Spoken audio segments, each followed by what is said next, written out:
जय माता रानी दोस्तों, मैं सीमा आप सभी का स्वागत करती हूँ आपकी अपने चैनल राधा कृष्ण ऑफिशियल में। उम्मीद करती हूँ आप लोग बहुत अच्छे होंगे। तो ये बताने के लिए कमेंट बॉक्स में जय श्री विष्णु जरूर लिखिएगा। तो चलिए दोस्तों, आज हम इस वीडियो में जानेंगे कि साल 2024 में मार्गशीर्ष मास के यानी कि अगहन मास के शुक्ल पक्ष की मोक्षदा एकादशी कब है, एकादशी तिथि कब से शुरू हो रही है, कब समाप्त हो रही है, पारण का शुभ मुहूर्त क्या रहेगा और एकादशी के नहाए खाए से लेकर के और पारण तक के संपूर्ण नियम विधि जानेंगे कि हमें बाल भी किस दिन धोनी है। तो इसी प्रकार के बहुत सारे महत्वपूर्ण बातें आज हम इस वीडियो में जानेंगे। तो आप लोग वीडियो के लास्ट तक बने रहिएगा। आप लोगों को मोक्षदा एकादशी से संबंधित संपूर्ण जानकारी मिलेगी। और दोस्तों, अगर आप लोगों को मेरा वीडियो पसंद आता है तो वीडियो को लाइक और चैनल को सब्सक्राइब जरूर कर दीजिएगा। और अगर कुछ भी वीडियो में गलती हो रही है तो आप लोग कमेंट करके जरूर बताइएगा। तो चलिए वीडियो को शुरू करते हैं और जान लेते हैं सभी महत्वपूर्ण बातें। तो सबसे पहले बता दो दोस्तों कि मोक्षदा एकादशी जो कि अगहन मास के शुक्ल पक्ष में जो एकादशी आती है ना, उसे मोक्षदा एकादशी कहते हैं।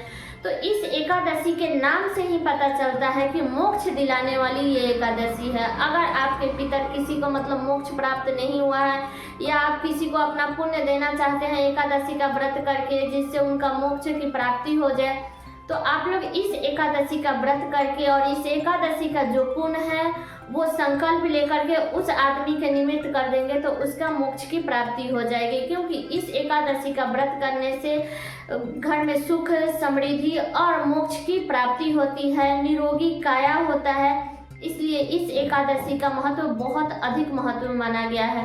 और बता दूं कि महाभारत के कुरुक्षेत्र में भगवान श्री कृष्ण ने अर्जुन को इस दिन गीता का ज्ञान भी दिए थे।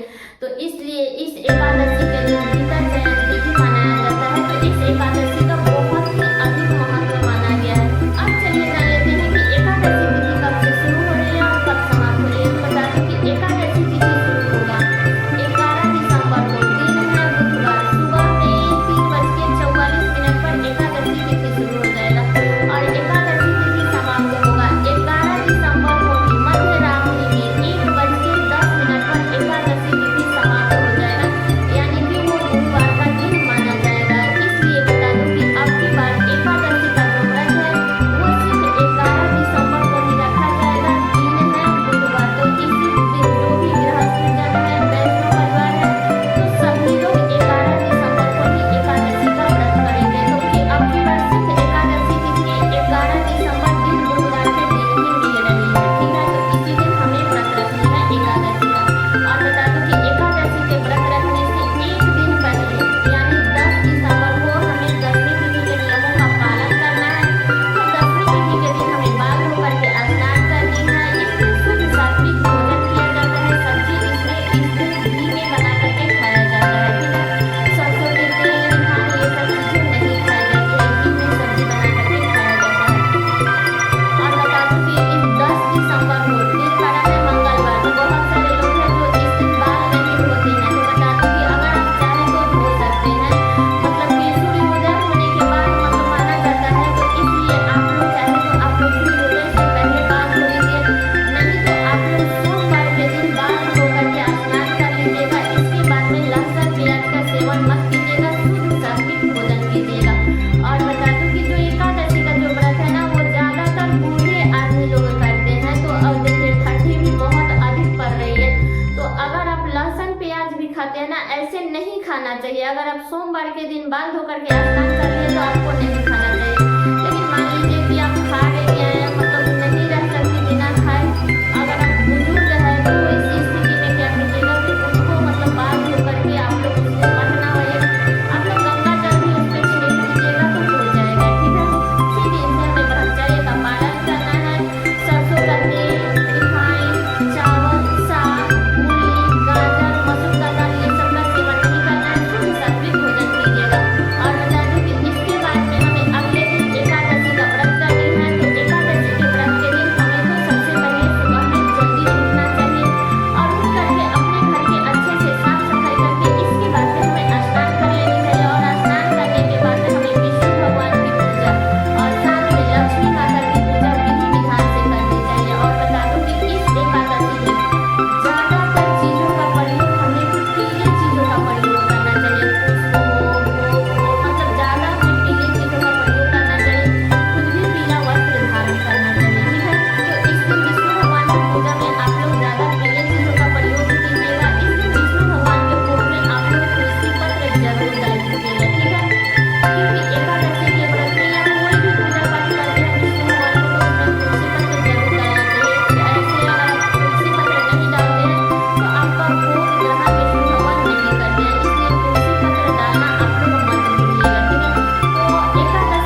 का व्रत ऐसा नहीं है कि निर्जला एकादशी आती है ना, उसमें निर्जला रहा जाता है। और ये सब एकादशी में हम एक बार फलाहार करते हैं। हमारे यहाँ तो एक बार फलाहार किया जाता है, चाहे आप साबूदाना खाओ या फल फ्रूट खाओ, मतलब जो खाना चाहो, बस नमक छोड़ के अन्न छोड़ के फलाहार ही करते हैं, ठीक है।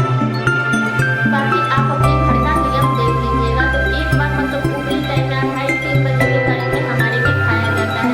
और बता दूं कि जो एकादशी का जो व्रत है ना, उसमें दशमी के दिन भी रात्रि में भोजन नहीं किया जाता है, एकादशी के दिन भी रात्रि में भोजन नहीं किया जाता है, और द्वादशी के दिन भी रात्रि में भोजन नहीं किया जाता है हमारे यहाँ, ठीक है। ताकि आप अपने घर का नियम देख लीजिएगा। बहुत सारे लोग बोलते हैं कि द्वादशी के दिन मतलब रात्रि में भोजन किया जाता है, तो हमारे यहाँ नहीं किया जाता है, ठीक है। तो जब आप लोग विधि विधान से पूजा कर लीजिएगा, इसके बाद में फलाहारी कीजिएगा। बता दूं कि एकादशी के व्रत में हमें दोनों समय विष्णु भगवान को भोग लगाना चाहिए, दोनों समय उनकी आरती करनी चाहिए। उसके बाद में हमें फिर अगले दिन द्वादशी के दिन सुबह में उठ करके और घर की साफ सफाई करके हमें फिर से स्नान करनी चाहिए। और स्नान करने के बाद में हमें विष्णु भगवान की पूजा फिर से कर लेनी है। इसके बाद हमें शुद्ध सात्विक भोजन करके अपना व्रत खोलना है। तो बता दूं कि व्रत खोलने से पहले आप लोग कुछ ना कुछ दान जरूर कर दीजिएगा। आप चाहे तो हड्डी का दिन है, रोटी वस्त्र का दान कर दीजिए, चप्पल का दान कर दीजिए, अन्न का दान कर दीजिए, जो चाहे आप लोग दान कर दीजिएगा, ठीक है। इसके बाद में अगर आपका भोजन बन गया है तो भोजन खा करके अपना व्रत खोलें। नहीं बना है तो आप लोग शुभ मुहूर्त में आप लोग तुलसी पत्र और गंगा जल मुख में डाल करके आप लोग व्रत का पारण कर लीजिएगा, ठीक है। तो अब चलिए जान लेते हैं पारण का शुभ मुहूर्त। तो बता दूं कि एकादशी के पारण का जो शुभ मुहूर्त रहेगा वो 12 दिसंबर को दिन है, गुरुवार, सुबह में 7:05 से लेकर के और 9:10 तक रहेगा, ठीक है। तो इसी बीच में हमें पारण करनी है, क्योंकि एकादशी का पारण हमेशा शुभ मुहूर्त में ही किया जाता है। और बता दूं कि एकादशी के दिन 11 दिसंबर को राहु काल का भी समय रहेगा, ठीक है। तो राहु काल का जो समय रहेगा वो 11 दिसंबर को दोपहर में 12 बजे से लेकर के और 1:30 बजे तक रहेगा। तो इस बीच में आप लोग कोई भी पूजा पाठ दान उदान आप लोग मत कीजिएगा, क्योंकि राहु काल का जो समय होता है वो एक अशुभ समय होता है, ठीक है। तो सारी बातें क्लियर हो गई होंगी एकादशी से संबंधित। उम्मीद करती हूँ कि आप लोगों के लिए वीडियो बहुत ही उपयोगी होगा। तो ये वीडियो मेरा यही तक था। कैसा लगा ये वीडियो आप लोग कमेंट करके जरूर बताइएगा। चैनल पे नए हैं तो सब्सक्राइब कर लीजिएगा, बेल आइकन को प्रेस कर दीजिएगा, जिससे मेरे वीडियो का नए नोटिफिकेशन आप सभी के पास में सबसे पहले पहुंचे। और वीडियो को लाइक कर दीजिएगा, क्योंकि आपके एक लाइक से मुझे बहुत ही मोटिवेशन मिलता है। इसलिए वीडियो को लाइक कर दीजिएगा और वीडियो को शेयर कर दीजिएगा, ताकि हर किसी को मोक्षदा एकादशी से संबंधित संपूर्ण जानकारी प्राप्त हो सके। तो चलिए दोस्तों, मिलती हूँ अगले वीडियो में किसी नए वीडियो के साथ में। तब तक के लिए नमस्कार।